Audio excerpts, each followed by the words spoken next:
नमस्कार, आप देख रहे हैं यूपी समाचार प्लस। आज हम महाराजगंज के दक्षिणी चौक रेंज जंगल में आए हुए हैं, जहां राम ग्राम के नाम से जिसको जाना जाता है ये जगह है। और आज आपको बताते हैं कि त्रिवेदी पावनी पूर्णिमा है, जिसे बुद्ध पूर्णिमा के नाम से भी जाना जाता है। और हजारों श्रद्धालु आज यहाँ पे आए हुए हैं और यहाँ पे कुछ घंटे भी यहाँ मौजूद हैं। आज हम जानेंगे कि यहाँ पे जो चौक ये राम ग्राम है, इसको कैसे राम ग्राम के नाम से जाना जाता है और क्या मान्यता है कि हजारों की भीड़ यहाँ पे आज देखी जा रही है। आइए हम बात करते हैं यहाँ के जो घूमते हैं। मुझे जी.एस. थाहा कहते हैं। मैं ऑल इंडिया भिक्षु संघ उत्तर प्रदेश का वाइस प्रेसिडेंट हूँ और भारतीय बौद्ध महासभा का प्रांतीय संगठक हूँ। देवदह राम ग्राम जो यह महाराजगंज जिले के बहुत प्रमुख स्थान है, जिसमें आज राम ग्राम में यह राम ग्राम बौद्ध विकास समिति यह कार्यक्रम आयोजित की है। और यह त्रिवेदी पावनी पूर्णिमा, अर्थात यह एक ऐसी पूर्णिमा है जिस दिन भगवान तथागत बुद्ध के जीवन की 3 घटनाएं प्रमुख होती हैं। इसी बैसाखी पूर्णिमा को भगवान बुद्ध का जन्म होता है राजकुमार सिद्धार्थ गौतम के रूप में। इसी बैसाखी पूर्णिमा को उनको ज्ञान प्राप्त होता है, बोध ज्ञान, बोधि लाभ, जिससे वो बुद्ध होते हैं। और इसी बैसाखी पूर्णिमा को उनका महापरिनिर्वाण, अर्थात जिसे साधारण भाषा में मृत्यु कहते हैं, ये होता है। तो यहाँ की जो जानकारी है राम ग्राम कैसे जाना गया, इसके बारे में धन्यवाद। बहुत हमारे दर्शकों को बताएं ताकि अन्य लोग भी इसको सटीक जानकारी मिले। बहुत से लोग हैं जिनको जानकारी नहीं होती है कि यहाँ पे क्या है। बहुत बहुत साधुवाद, चूँकि आपने एक ऐसा महत्वपूर्ण प्रश्न किया, इसके लिए आपके चैनल को बहुत बहुत साधुवाद, हृदय से साधुवाद है, हृदय की गहराई जो साधुवाद है। क्योंकि जो पत्रकार होता है वो समाज का दर्पण होता है और उसमें समाज की सच्चाई दिखती है। तो भगवान बुद्ध के महापरिनिर्वाण के बाद, अर्थात उनके मृत्यु के बाद, कुशीनारा में दाह क्रिया हुआ, उन्हें जलाई गई। कुशीनारा के मल्लों के सालवन में उनकी मृत्यु हुई, वहीं जलाई गई। लाश जब जला दी जाती है तो कुशीनारा के मल, 8 गणराज्य था उस समय, वे लोग उस भस्मी को, राख को एक घड़े में रख करके उसकी पूजा कर रहे थे। ये भगवान बुद्ध की राख है, जिन्होंने करुणा मैत्री का संदेश दिया पूरी दुनिया को। जी। फिर इनके 8 शुभचिंतक राजा थे, जिसमें से यहाँ के एक राजा थे राम ग्राम के, महाकाल नाम था उनका। अच्छा। तो यहाँ उनका गणराज्य था, कोलियों का गणराज्य था ये राम ग्राम। शाक्य और कोली 2 राज्य थे। रोहिणी के उस पार शाक्यों का राज्य था, रोहिणी के इस पार कोलियों का गणराज्य था। यहाँ महाकाल नामक राजा उस समय राज्य करते थे। इन्होंने भी अपने दूत को भेजा था कि उस भस्म में से मुझे भी चाहिए।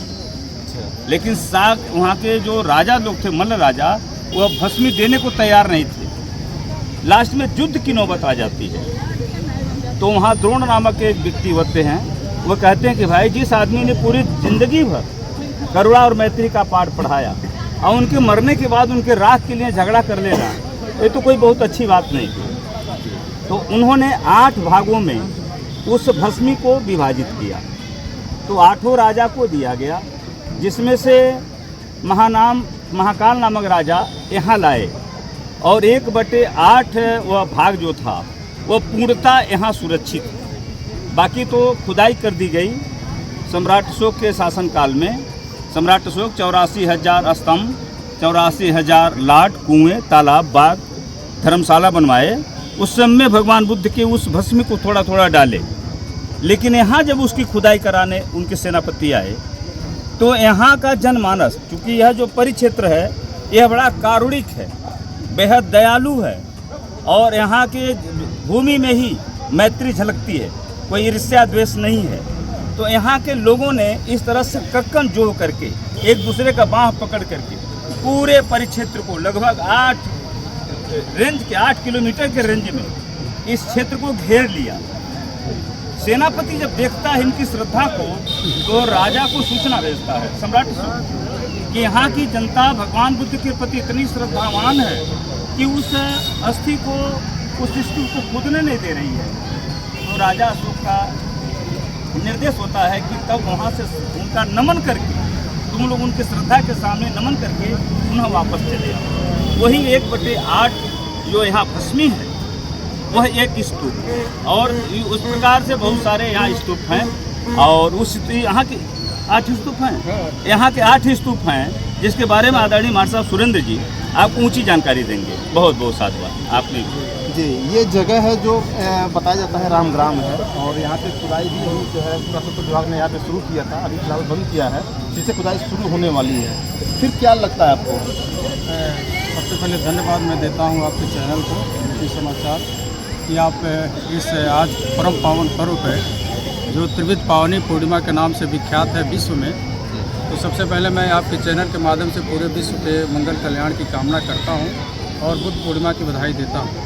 जैसा कि बंते जी ने भी बताया कि यहाँ पर जब भगवान बुद्ध के उनके अस्थि जलाए जाने के बाद जब उनकी जो अस्थियाँ बची, उस पर कई राजाओं को लेकर विवाद हो गया कि सब राजा चाहते थे कि इस अस्थि पर मेरा अधिकार है, इस पर मेरा अधिकार है। तो वहाँ पर द्रोण नामक एक ब्राह्मण हुए जो भगवान बुद्ध के अंतिम जो शिष्य हुए, उन्होंने क्या किया कि उसका जो है बंटवारा किया।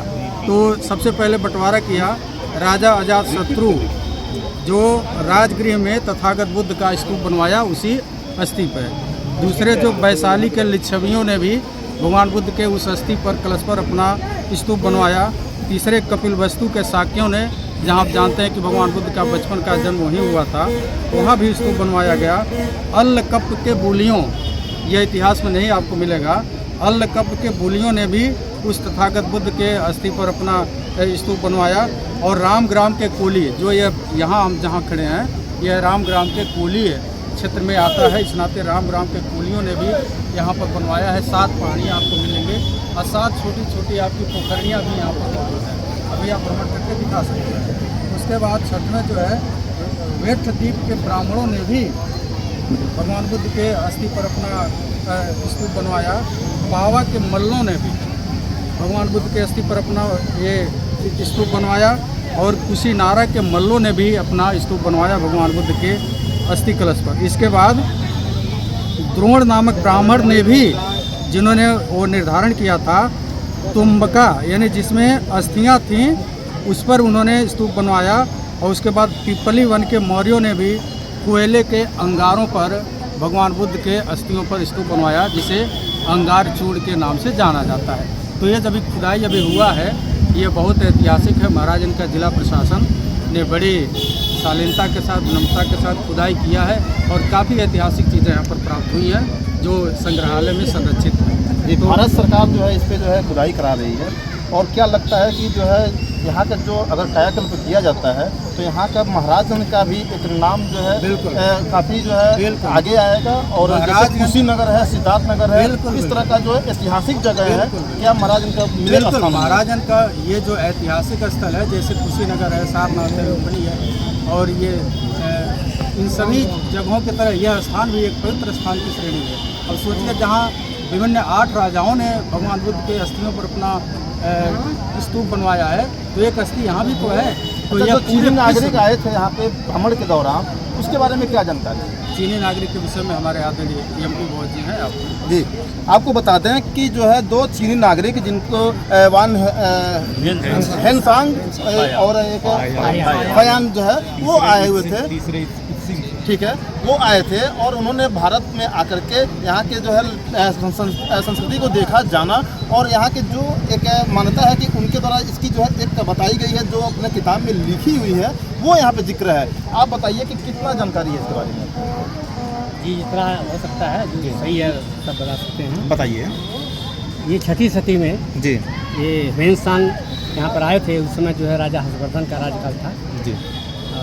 ये कनिष्क के वहाँ के राजा थे और पूरे भारत में जो है एक बौद्ध धर्म की नुमाई या बौद्ध धर्म का पूरा शासन काल चल रहा था। उस समय हेनसांग आकर के जो है यहाँ के स्तूपों के विषय में और यहाँ के जो धर्मस्थल हैं, भगवान बुद्ध से संबंधित स्थल हैं, सभी पर उन्होंने अच्छी जानकारी की और जानकारी करके विदेशों में भी उन्होंने बताया और उन्होंने लिपिबद्ध किताब भी लिखी, जिसके द्वारा जो हम लोग भी जानकारी जी। जिला प्रशासन महाराजगंज जो है इसको जो है भारत सरकार के आदेश के अनुसार यहाँ पे खुदाई करा रही थी।